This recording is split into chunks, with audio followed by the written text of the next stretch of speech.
Okay, welcome back, family. So, today we're going to be talking about how I lost my three children. I know, mad. I am not feeling in the mood to do this. This is going to be a difficult video for sure. You could probably tell my tone of voice is already very. So, I'm just going to pace myself, see how far I can get through this video, and just try my best to be as open as I have been in the past videos that I have done. Okay, so let's get into this. So,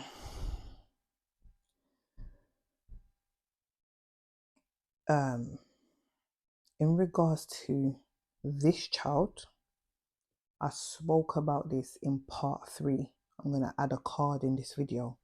So if you haven't watched part 3 of 10 Ways I Ruined My Life, please watch it. That's kind of like an overview of what I'm about to go into now. Some things I've said there, I won't repeat here. So before or after this, you can go and watch that one.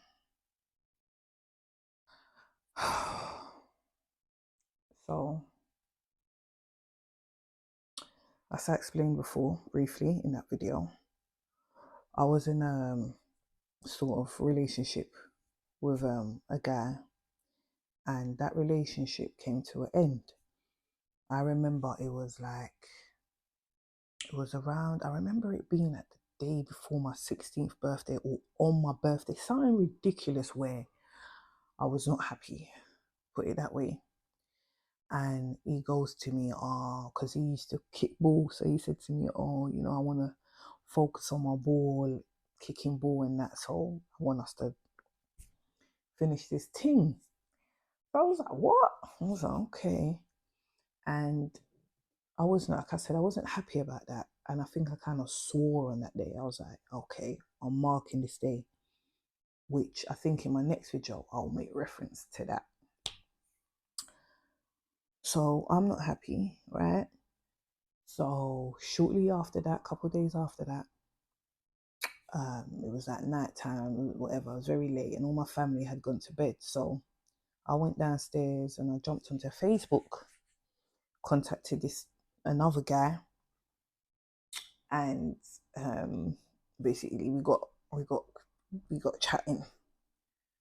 I'm really pouncing through this because all this is in part 3 of 10 Ways I Ruined My Life. So I'm just doing it briefly and then I'll get into the bits I haven't spoken about before. But meet him, linking him, etc. And shortly after that, I became pregnant. So let's get into it. So my sex education was poor. And I'm not just going to say it's like an African thing or a black thing. Like as I've grown and I've mixed with other people, I realized parents don't really talk to their children, or shall I say adults don't really talk to younger people about sex the way they should. So my sex education was poor to the extent that one time I was just on a bus randomly with my bedroom and I was like, hold on. Actually, I can't remember the last time I had my period, just out the blue. We weren't talking about nothing to do with that. I was just like, oh yeah, hold on. So then my bedroom was like, you might need to get me, check something out. So I was like, obviously, I'm oblivious to that. So that's like an absolute joke. So I'm just like, cool, whatever, I'll check it out. What? That can't be real. So I remember this. I was in college because I remember doing the test in college. Actually, sorry, yeah, the convo happened somewhere. Done the test in college, and it was when we were on the bus going back home. By this time, the results is saying positive. So I'm on the bus on my way home, rocking like I'm thinking, this can't be real. This can't be real. This can't be real. And my bedroom was like, yeah, mate, it's real. So I'm like, okay, I don't know. One of my bedrooms must have said, we got to go to the clinic for them to double check. that it is what it is. So we get there now, and they run the test. They're like, yeah, you're pregnant. I'm like, I caramba. They're like, yeah, you're pregnant. So, yeah, let us know what you want to do. This story is a little bit mumbled in my brain. Like I said, this is a difficult one to share. So as I'm sharing it, certain things are coming to my mind. So you might hear me backtrack and be like, actually, this and actually that. But I'm pregnant. I've then told the father of that child that, look, this is the situation. He was not happy about it, like one bit. Like, he was threatening me. He wanted to come to my house and do me in and all these sorts of things. He was just like, no way, this is happening to me. He got so desperate. He said to me, oh, I'm having a baby with someone else. I'm having a baby with someone else. Hoping that that would make me be like, oh, okay, whatever. But it was like, I've got someone else pregnant, so you don't have this baby, whatever. So anyway, that was a beef thing. And I remember, my bedroom, I was telling her about it. And she was like, man, forget him, man, forget him. Like, you don't need him, Get me, just you do your thing, you don't need him. And I was like, really? She's like, yeah, cool. So what do you mean you don't need him? And I'm not trying to be stereotypical or anything, but my bedroom, she's Caribbean. And I know Caribbeans, they're a little bit more open to that. Like, if their thing ain't working or you're being a nuisance, like, move along, you get me? Whereas not all Africans, but at least the way I was brought up and kind of what I know is sort of like, kind of no matter what happens, God is in control. So I have never heard, if he's been long, don't worry about him. Like, forget him. Don't even bother to make it work. You don't need him. Do your thing. So when she said that, I was like, really? Is this possible? Like, are you sure what you're saying? And I don't know why I'm laughing, but I just remember, like, when I think about it, I just find it so funny, like, that the difference, in that, because she was not happy about his response. So she wanted me to not lose heart. She was like, don't worry about him. He's an idiot. So I told him the clinic's confirmed I'm pregnant. He now knows. So it's on now. It's real. I've had time to think about it, and I'm like, yeah, I'm going to keep the baby. I think that was something I always knew I was going to do. Like, by this time, I'm a rookie. Like, abortion and anything like that is far from my brain. I just know pregnant baby, almost like God is in control, get through it. So I'm like, cool, if that's the case, then I need to tell my parents. So I was with my other bedroom now, and she was like, oh, do you want me to come with you to tell your parents? I'm like, yeah, I'm going to need somebody there. So what I did before telling my parents, I went and I told my siblings. I called them, I said, guys, like, this is the situation. Obviously, they were disappointed. They were like, what? I'm like, yeah. So I was like, I would like you guys to come with me along with my bedroom to tell mum and dad. So they were like, okay, cool, we'll come with you. So we all of us troop downstairs, go to the living room. My dad's sitting down in the chair, watching the news. My mum's in the kitchen. So I sit down and we're all like, I'm like, yeah, mum, dad, I want to tell you something, whatever. And then I drop it. And obviously, my dad didn't even, my dad's face was just blank, I guess. There was no expression almost. He was just like, you know, I think I think he said something like, oh, I knew it, like, based on the way I had kind of come to him and all that. He said something like, okay, I knew it. And then he just turned his head back to the news. And my mum, she was more like, because I think the way I was like, can you come? Can you da-da-da-da? She almost thought it was something worse, Not that it's necessarily a good thing or a bad thing, but I think she just thought it was, because she just put it this way that, okay, babies are a blessing. The timing and all that's not great. but at least you're not coming to sit here to say you've done something that maybe will take you to jail or you're in some serious trouble, you understand? So she was like, okay, cool. And so then after that happened, I just jumped up and I left the house because it was just a lot. So I left the house and I quickly went for a solo walk down my road. And I was just like, oh, can't believe that happened. And I was just like, rah. Went back into the house. Obviously, it's an awkward atmosphere, whatever, but we got the job done. Like, the message has been delivered. So life goes on now. Obviously, it wasn't easy. I spoke about it in, I think, like the truth about my teenage years. I put that up as well. I kind of spoke about a little bit of how life was after I had announced that I was pregnant. It was a bit edgy in the house, kind of walking on eggshells and all that. I was in college full time. I wasn't working, so I believe I was still getting like lunch money off my parents. But when this happened, it's like I didn't want to go to my parents' room in the morning and get my money. So I was just going to college. Like I was going hungry, and obviously when you're pregnant, you know how to be in it. So I was going hungry. All I had was my folic acid. I put my folic acid, get through the day. Maybe every now and then manage to put something together, buy some chicken and chips, which is not great food. But that's kind of like how the situation was. Just trying to stay out of everyone's way. And then, but in the middle of all that, it was still in relation to my family. Obviously, some of you may know or may not know that my dad's a pastor. So my dad calls me, talks to me about it one on one.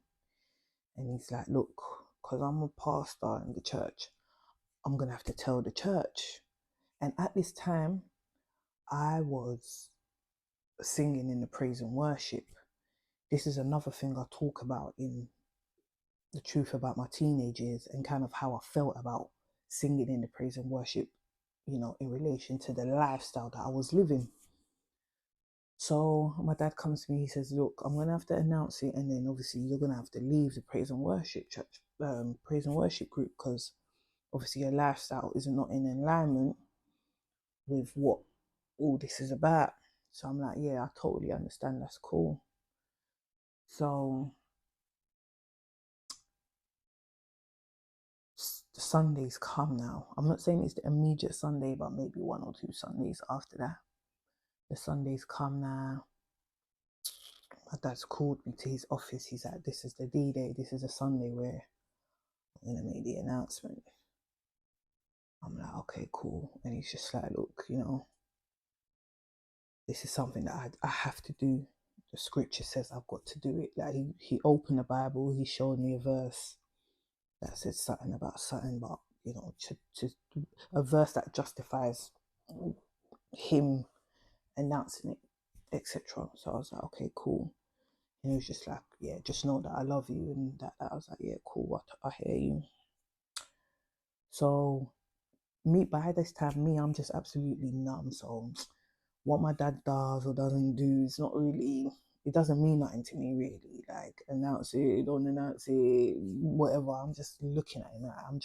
I'm somewhere else. So now he's called me up and he's told the congregation, boom, boom, this is a situation that my daughter's in or put herself in or whatever. So because of that, you get me, she'll no longer be doing this or that. Obviously, everyone's just looking at me and I'm looking back at them. So that was intense. But yeah, it was intense still. And then my dad started crying at the pulpit. That's the first time I've ever seen my dad cry. So I'm like, oh, this is what I've done's bad. What I've done's bad. Remember, it's not the first time I've been in trouble with my dad. I've had different little things going on, but obviously none of them have ever made him cry. So that was a lot to see. And then obviously people at church, you know, they were not terrible. They were just church members. But I remember, yeah, um, I'm wearing some jeans, and one of the aunties come to me. She's like, "Hey, like, them jeans, that the way where your button is, yeah, it's quite tight and it's gonna squeeze the baby's nose." I was like, I think from that moment, yeah, I was just like, okay, whatever.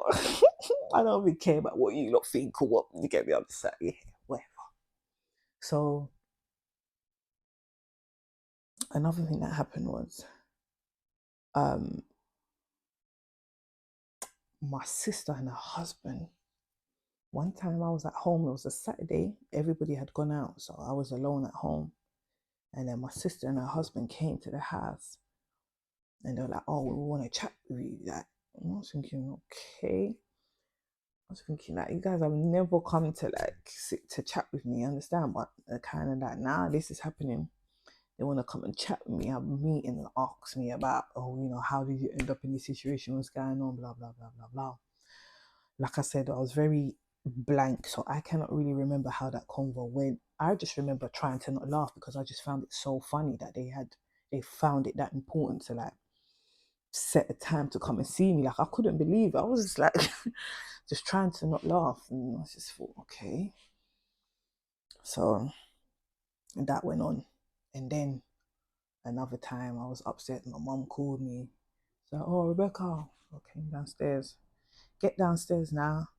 My mum's in the living room, sitting there. She got a blanket wrapped all the way up to her neck like you. I was just like, okay. So I knew straight away she's sad. Like, this woman's sad right now. She, she was like, oh, yeah, sit down, let me talk to you. And she was just kind of like, what happened? Like, what's going on? How did you end up here? Whatever, blah, blah, blah. Once again, can't remember the rest of the convo, but I just remember that was the initial kind of the way the convo started. I didn't really have words for her. I didn't. Her question was clear, but it wasn't clear enough. I was just a bit like, don't really know how to answer that, mom. Like, don't really know how to answer. I guess what I should have told her is, oh yeah, by the way, when you used to sit there and I used to be on MSN, like, I was already having sex from back then, so you might be in shock, but I'm not. That's really what I should have said. But I just knew she did not need to hear that at the time. So yeah, that was yeah, interesting. All interesting times. And like I said, I was in college these times. So, and these were EMA days. Is it EMA? EMA, yeah, EMA days. Um, 5 day plus days. I think Labour was the party rolling. So you get me. They were supporting the cause. So there was like a sort of well-being kind of officer, I think, something like that. She was cool, nice lady. So I don't know why or how I met her, but I met her. She was friendly, so every now and then I'll go and check up on her, like, hey, you right? Because in college you get me, I was all bouncy. I was a bouncy girl in college, put it that way. Um, so now I've become pregnant. So I've gone to her office. I'm gonna call her Stacy. So I'm like, hey, Stacey. She's like, oh, you have a what's going on? I'm like, Stacey, like, I've just found out I'm pregnant. She just looked at me like, obviously she's a woman. I think she had two children. So she just thought, boy, oh boy, do you know what you're in for? She just looked, she gave me that look. And I was like, I know. She was like, look, if you need any support or whatever, hit me up, let me know. I was like, okay, yeah, cool, thank you. Before leaving, she wrote me a check for like 2 bills. I was like, what? She's like, yeah, take that, sort yourself out. I was like, rah. Obviously, I'm a little girl. I don't really know. I don't know nothing about this baby thing. So I'm not even thinking, oh, I need to start getting items or anything like that. Money went on crep, it went on trainers, it went on food, it went on getting my hair done. Like, I did not have the brain or anything like that. And every now and then I'll go to her, have a chat with her, because obviously I'm not really talking to many other people about my situation. So she's like this person that I go to every now and then in college and just sit and talk with her. She'll ask me how you feeling, how you doing, what's the situation, and then I can express things to her. And then before I leave, she'll write me a check. Sometimes 3 bills, 2 bills, like you get me. So that was that.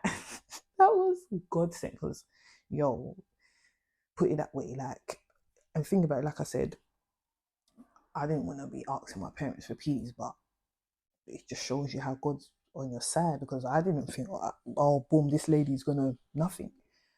So to go and to not ask my parents for £1, nothing at all, go into college just to speak to someone about what I'm going through and leave with 2 bills. I mean, come on now, you know. So big up to her, honestly. So much love for that lady. That lady came true for me. Wherever you are, like, God bless you.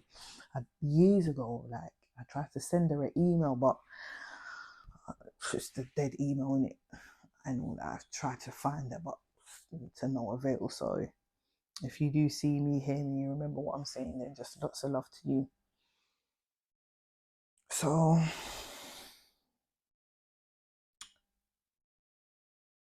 like I said, I've spoken about this before, so go and watch part 3. Now, before I continue about the pregnancy, I'm just gonna throw this in here. Yeah, I had it's my 16th birthday party. Yeah, I threw a 16th birthday party. It was an unconventional one. It was a Tuesday afternoon, like just random. It was like last minute. It was just like, yo, everyone come to this spot. This is where it's happening. And um, I've invited a few people. As far as I'm concerned, everyone's cool. You get me? Everyone's cool. There's no issues going on between anybody that is on my guest list that I'm aware of. But unfortunately, something broke out, and then one guy tried to shank another guy. Both of them, I was cool with both of them. These are not random people that have come to my party. There was no randoms there. So that was just like out the blue, like we were just chilling, and then just escalated, like, just like, what's going on? So now my birthday party's turned manic. Yeah, I went from my birthday party now. I'm in the back of my dad's car with my bedroom who got poked. My dad's trying to drive him to the hospital, and I'm at the back with my bedroom, like, yo, keep your eyes open, bro. Like, yo, stay awake, you get me? Stay awake, could be at the hospital soon. So that was mad. Thankfully, all was all right with him. But then the feds got involved. They come, they're like, yo, you get me? We want to find out what's going on. So obviously my dad's African man, pastor. He's like, yeah, cool, chat to my daughter. In my head, I'm like, dad, like, yo, this is sticky, you get me? So my dad's called into his office where the feds are. They sat me down, they're chatting to me, they're like, yeah, tell us what happened. My dad's there looking at me like, no, okay. So I can't, like, at that moment I knew I've got to say it because my dad's on my back. And he knows I know. I can't lie and say, oh, I'm not really sure that he knows that I was exactly there. So I just said, we were chilling and whatever. I don't know. To be honest, nothing even happened. It just, I don't know what it was. I still don't know till today, actually, how that happened. So cutting a long story short, my bedroom, who poked my other bedroom, he got nicked. He got nicked because there was so many people at the party, so many people were there, whatever. So that was going to happen anyway, regardless of what I said or didn't say. Even my dad, I think, did a statement. So even if I didn't talk, my dad was saying, yo, I'll tell them everything I know. So he got nicked, got arrested or whatever, and was going through all the court system. But all his people them were pissed at me. They were basically saying like, yo, you snitched or whatever, blah, blah, blah. Not necessarily snitched, they weren't sure, but they were more like, did you say something? You understand? Like, did you? So that was a little ongoing beef now. Lots of back and forths. He had a girlfriend at the time. Obviously, no girl likes it when their man's been taken away from them, going in jail. She weren't happy, so there was some yeah with her. And it was a mad season. It was a mad season. My dad even went to go and visit him in jail and all that, and that chat to his mum and all that. It was long. It was long, and it was conflicting because obviously he's poked up my other bedroom. He's a lovely guy. Don't deserve that. So, yeah, that was crazy. So I'm gonna come back to that. Yeah.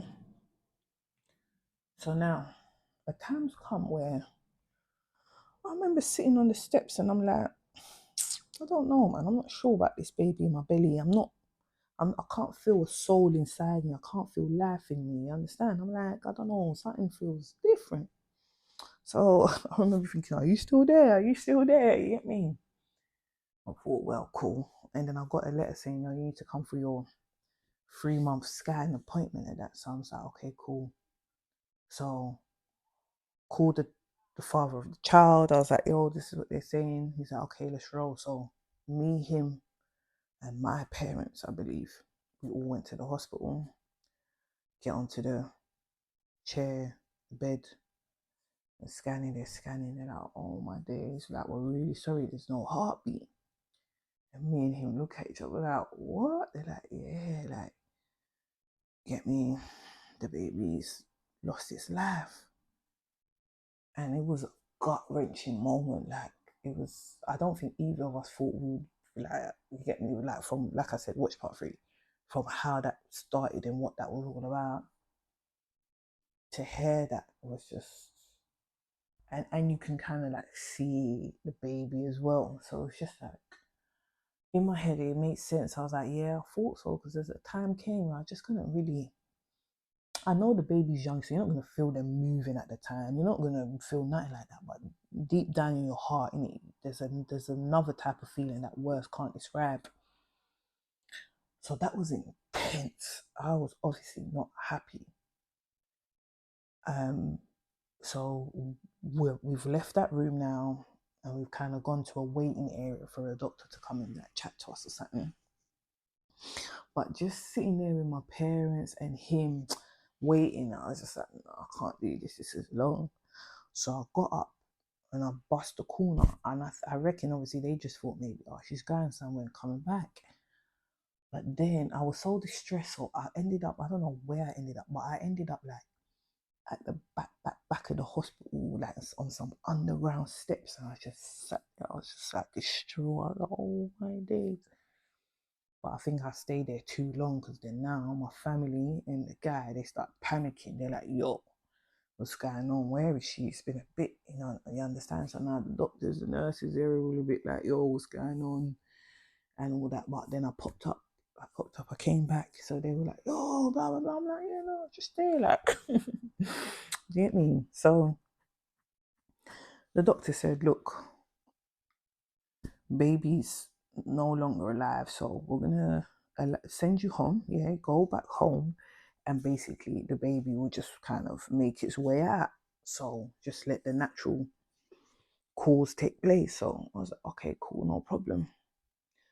So I'll get home, maybe the second night after that, something like that. I started feeling like cramps, like intense cramps in my stomach. This time now it's late. Everyone's gone to bed. But I'm in pain. There's no way I can sleep. I'm like, ooh.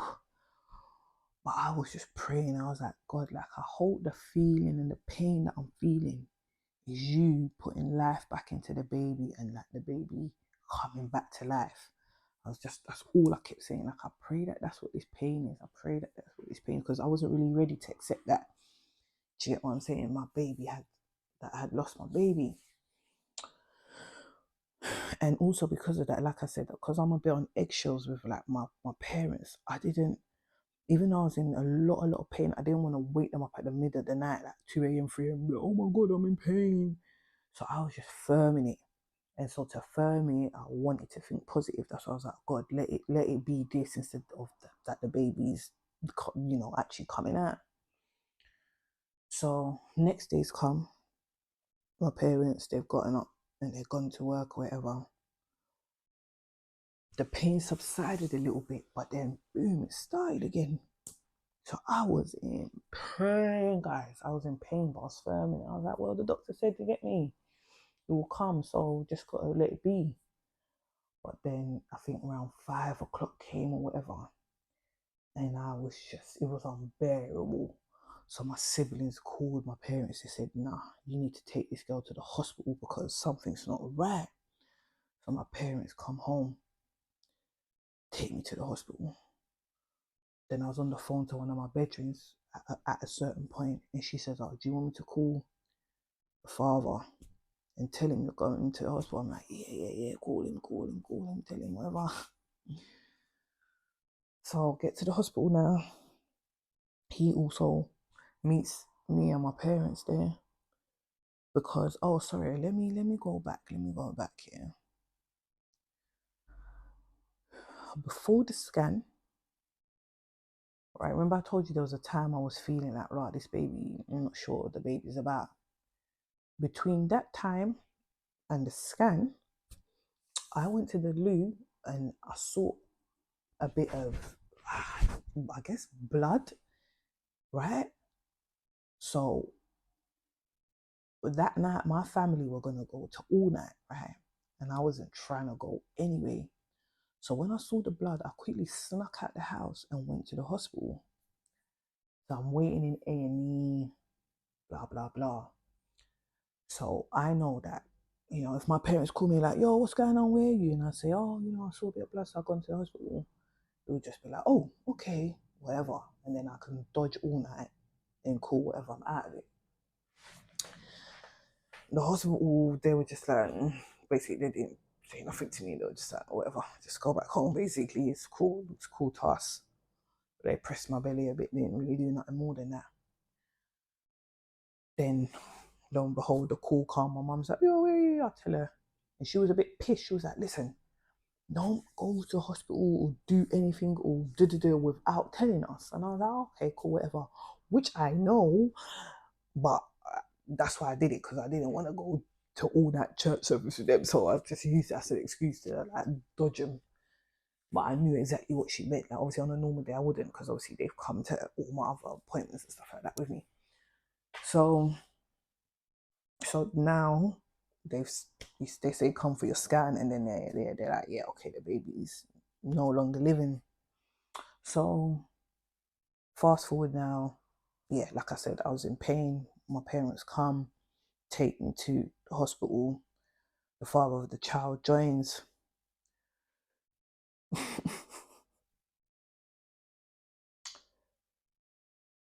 Doctor comes in, does a few checks and all that. He said, it's really good you brought her because she was not far from developing a blood clot, which would have basically just ended her life. Because yes, the baby was coming, but there was some sort of blockage. So you get me, I would have ended up with something bursting or something like that.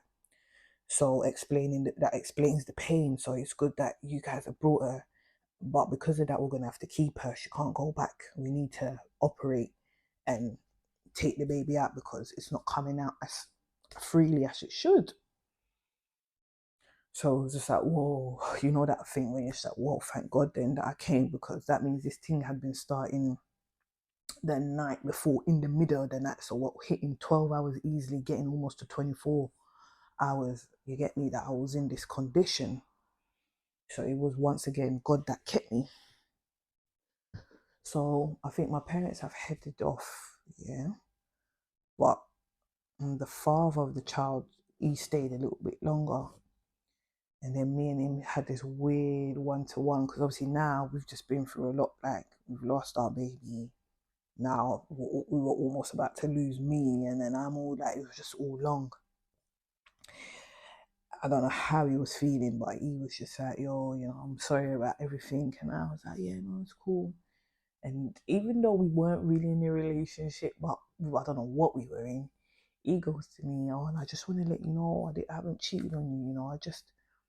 I just got someone, like, a girl just like gave me a blowjob basically on the steps, but that's it. That's all I've ever done. I remember just busting up laughing like, oh, that's cool, that's cool, that's cool. So what a weird combo. I guess he just wanted to get that off his chest. I was like, no, that's cool, whatever. In my head, like I said, my head was somewhere else. Things that people were saying to me and all that didn't mean nothing. I was just in my head, and about this baby, nothing mattered. Nothing, good or bad, it didn't matter. So they've admitted me into he's gone home, and now they've a bed. Oh, that was it. They were waiting for a bed to become available for me. So he waited for me till for the bed to become available. So now the bed's available. He's gone. He said, I'll come and visit you. I'm like, cool. They take me upstairs now, and um, they get me in the bed or whatever. The pain starts again. I'm like, oh my God. The pain's so bad, guys. Like, I'm now out my bed. They've put a drip in my hand, so I'm connected to that machine thing. But the pain's so bad, I can't lay down. Like, I can't lay down and just have the drip. So I have to stand up, and I'm holding the bar, and I'm like, almost like labor pains. Because that cramp is them contractions. It's like the baby's trying to come out. So I'm like, ooh, moving around now. I'm walking up and down the ward. A point came where I'm laying on the ward floor. I'm done now. My hands up like that with the drip, and I'm just laying on the floor. And I remember there was a particular nurse here who started getting teary eyed. She was just like, oh, I'll understand if she's going through all of this, if she's at home, but she's in a hospital and she's suffering and she's in a hospital, and like, look at her. Like, now what the issue was, there was a specific injection that I needed, yeah, but a nurse couldn't administer this injection. It could only be done by a doctor.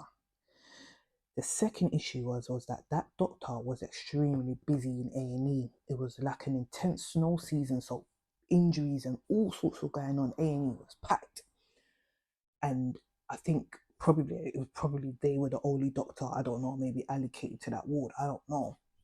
So I can't sleep. I'm in pain, and I'm waiting for this doctor. I'm like, oh my goodness me, this doctor. Where's this doctor? So that's how that pain got to that point in the hospital. And that's why the nurse was like, no, we got to do better. Like, this is a mad thing.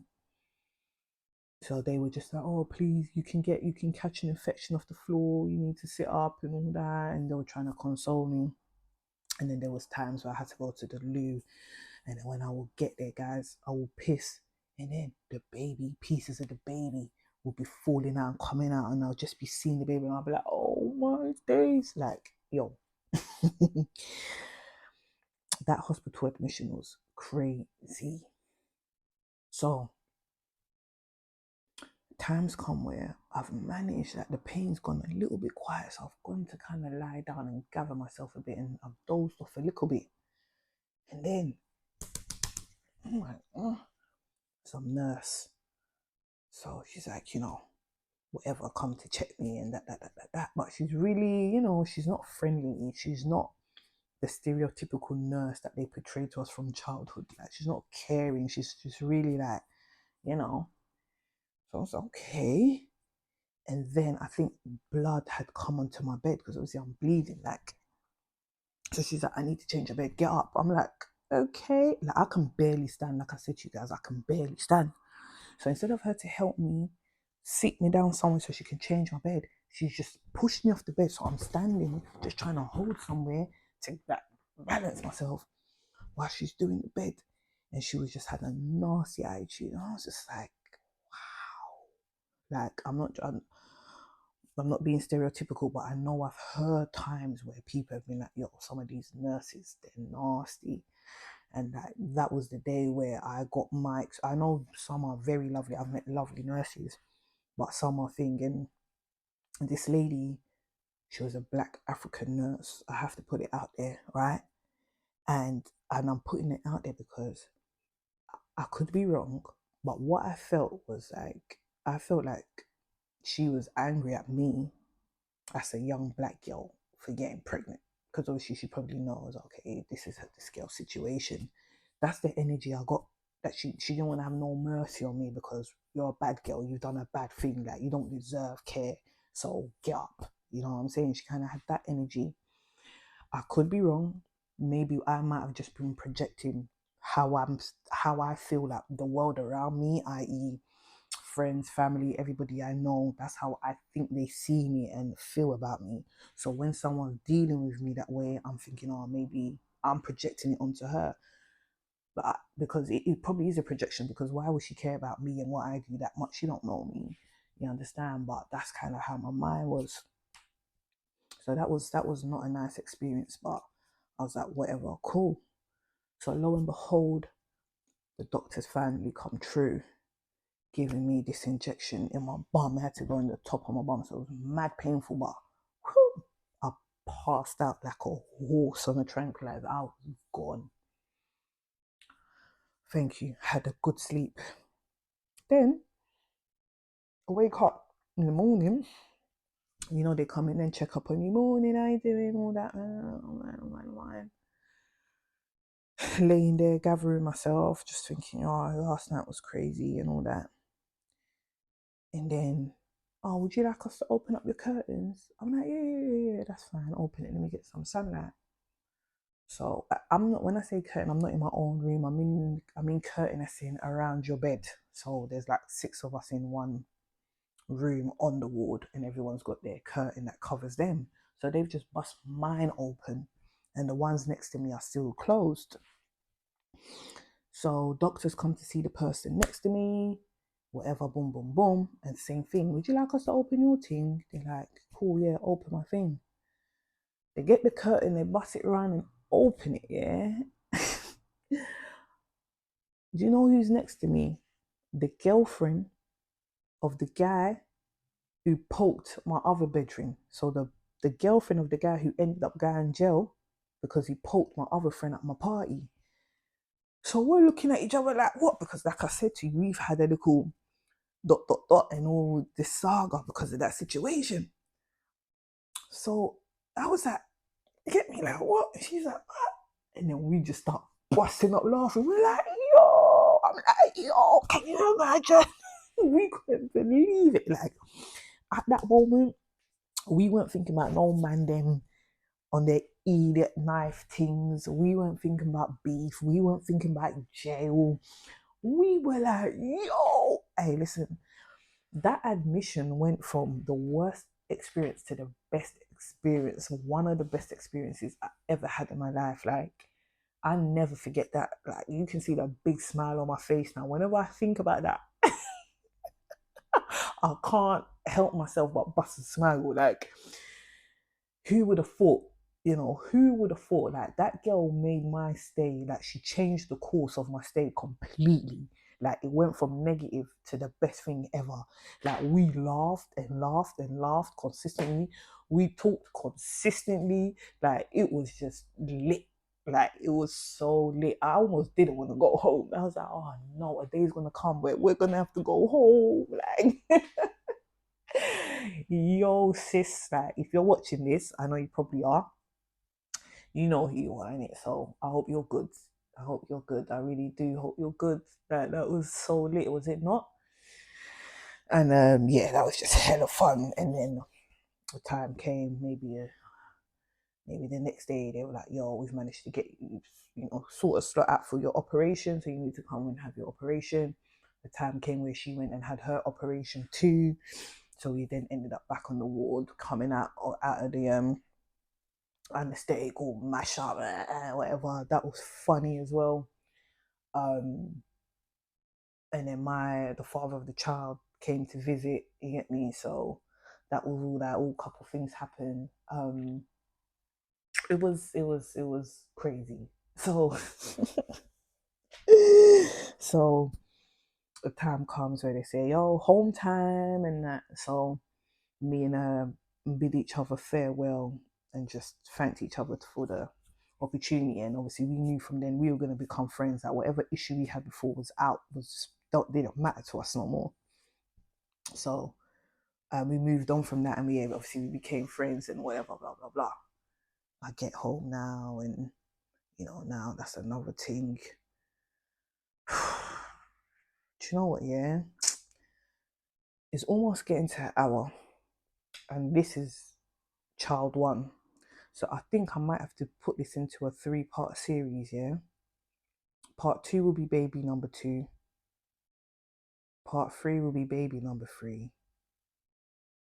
In fact, it might be a 4-part series because then I do want to talk about my baby boy that I currently have now and kind of all of that. That part 4 is questionable. It's questionable. I'm not sure if I will. I have to have conversations with a few people before maybe doing that video, but definitely 1, 2, and 3.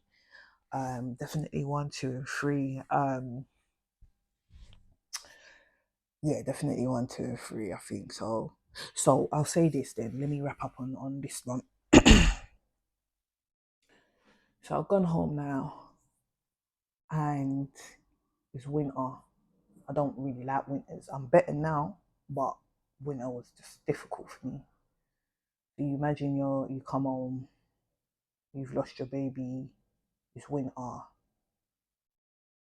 Things are still a bit touchy with your family because you've all gone through an ordeal, which won't be easy to forget. Like even up to today, we haven't forgotten about that. You know what I'm saying? Even up to today, that has left an imprint on my family, 100%.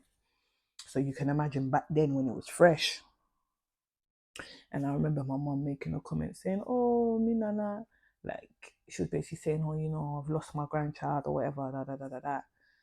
And I know she was, I don't know, whatever. I guess she was trying to be sympathetic or whatever, but I don't know. It rubbed me up the wrong way. I just thought, I don't know. I didn't take it well. I didn't really take it well. I remember that moment and then walking up the steps.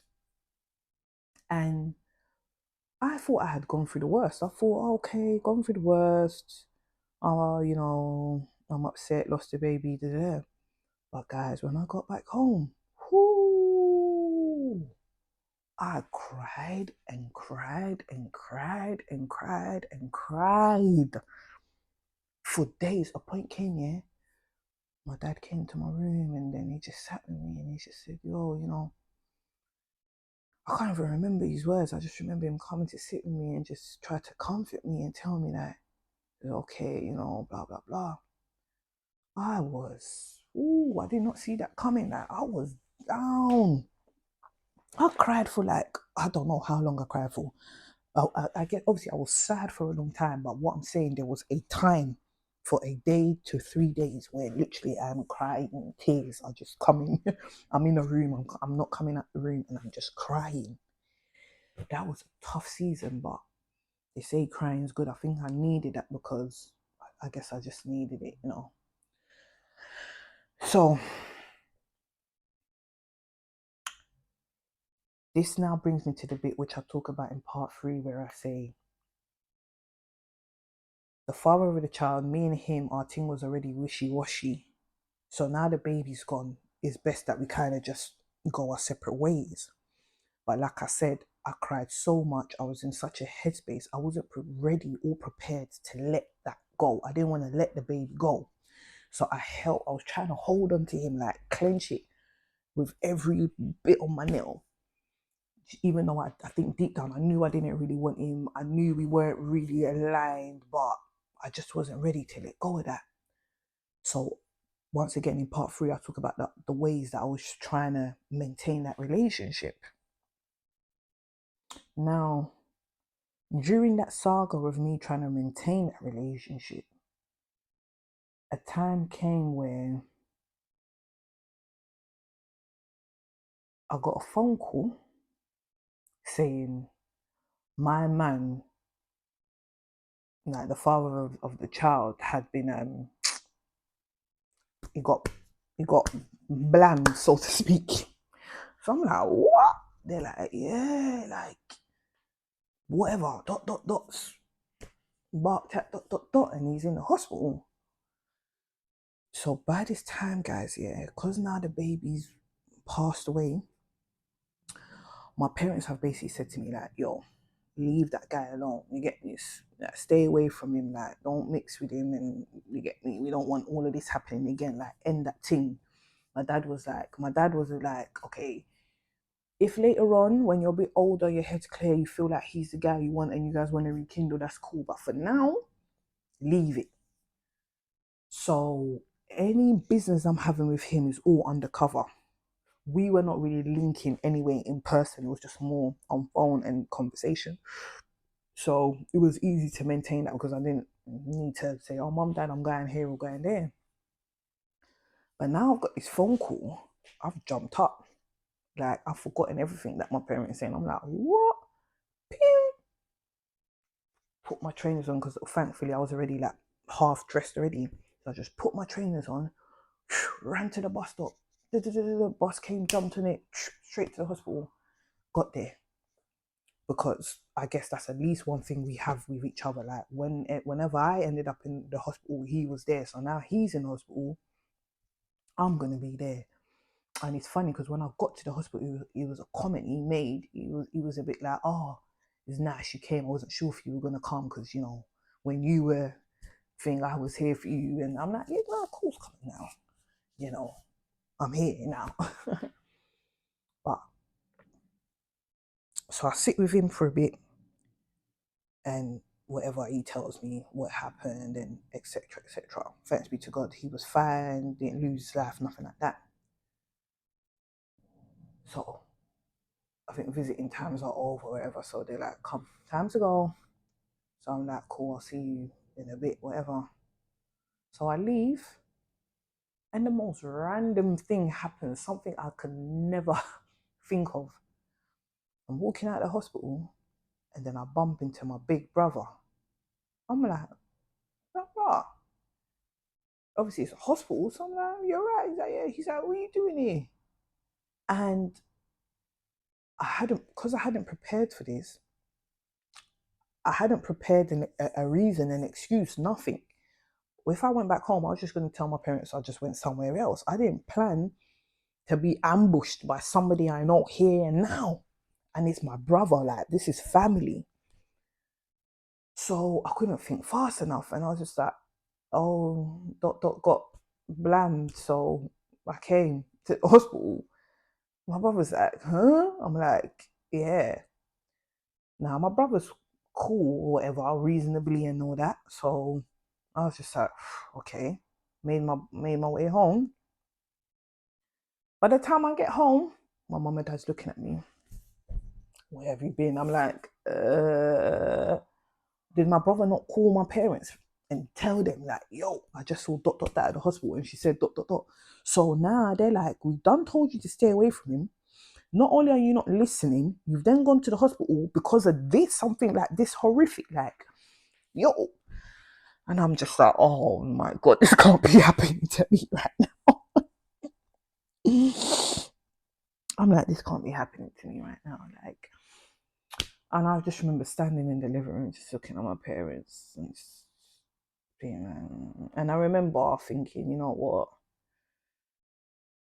I guess you're right. Like, what is all this worth? Like, me and him are cool, but we're not together. I don't really like him. I'm just trying to hold on to something that I really and truly need to let go of. Like, I need to just move on. You understand?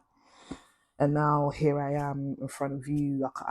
Usually I've got words for you guys, and right now I really don't have words for you, which was good because it gave myself time to literally just think about everything that was happening. And from then that process of starting to let go of him and that situation began. In regards to the baby itself, that's still something I would say I haven't let go fully. Like I read somewhere they say that like with miscarriage or abortion and stuff like that, what you should do almost is like you write a letter to the child. This was more of abortion though, where they say you write a letter to the child and you name the child, acknowledge the child, say what you want to say, express and kind of, let go of the letter however you want. I guess you can do the same with miscarriage, but that's something I always procrastinate because almost, it's not 17 years later, but getting to almost 17 years later, still something I haven't done. I'm just like, nah, I don't want to do that. Like, I'm still holding on to that baby, you know what I'm saying? In my deep soul, like, I'm just like, nah, I'm not prepared to. And all I have to make sure is that it's not destructive. If me holding on to the memory of my lost baby is having a negative effect on my life, then it's something I've got to review. I'm not saying it isn't, but in my head, I don't think it is. Um, it's just something that's I like to hold on to that is comforting. Well, it's not really comforting, it's more hurtful, but you know what I mean. But a part of me does, I can hear it saying, you still do need to let it go. Like, you do need to let it go. But I'm also like, do I? Like, do I need to? I don't know. The baby's a spirit, probably still attached to me because I'm its mother. So I don't know. I need to work that out because it's all about my perception. What perception? I need to have a perception and stand by it. Right now, my perception changes depending on how I want to cope with the situation. When I'm thinking about it, sometimes I see it more positive, like, oh yeah, no, the baby. Then part of me, sometimes I'm like, this thing's still hurting me. I need to let go. You understand? So I kind of bounce depending. So I need to work out what I want to do next in regards to that situation and do it. But I know in general, overall, I don't want to let it go because I never wanted the baby to leave. But you can't control life all the time. Things do happen. And for me, that would be the only positive reason for me to acknowledge that the baby has gone and is leaving, because that's me acknowledging that there are life flows, pendulum, it goes up, it goes down, and it swings, and that's okay. It doesn't have to always be good. It can go like this a bit, and that's okay. So that would be the only reason I would probably finally make that step to let go of my baby there in that way. But we'll see how it goes. We'll see how it goes. I'm definitely not ready yet, but we'll see how it goes. So once again, family, thank you for joining me. And this one's just, yeah, to all the mothers and all the fathers and all the babies out there. This series is for you guys. This one's a difficult one, but I'm gonna do it anyway because I feel like a lot of us have had some tough times. A lot of us have struggled, and parents don't really have a voice. Like, who talks about parents? The only time parents get spoken about is under that word that's in parenting, if that makes sense. But talking about parents as in people themselves and what they go through and what their situation is and all that, I don't really hear much about that. So once again, this was a video, a playlist that I kind of wanted to dodge. But well, like I said, when I started the video, it was very difficult. I didn't really want to do it. I was like, oh, this is gonna take so much emotion from me. But I knew as well, I need to do it. I need to do it for all the parents. I just need to do it. So the other videos probably are not going to get any better. The other two videos or other four videos are not really going to get better. So, well, that's what we're doing here. We're being real, we're being raw, we're being honest, and we're just setting ourselves free, man. That's the aim of the game, setting ourselves free so we can be free, basically. So yeah, once again, thank you very much. And yeah, I'll catch up soon. Lots of love. Ciao for now.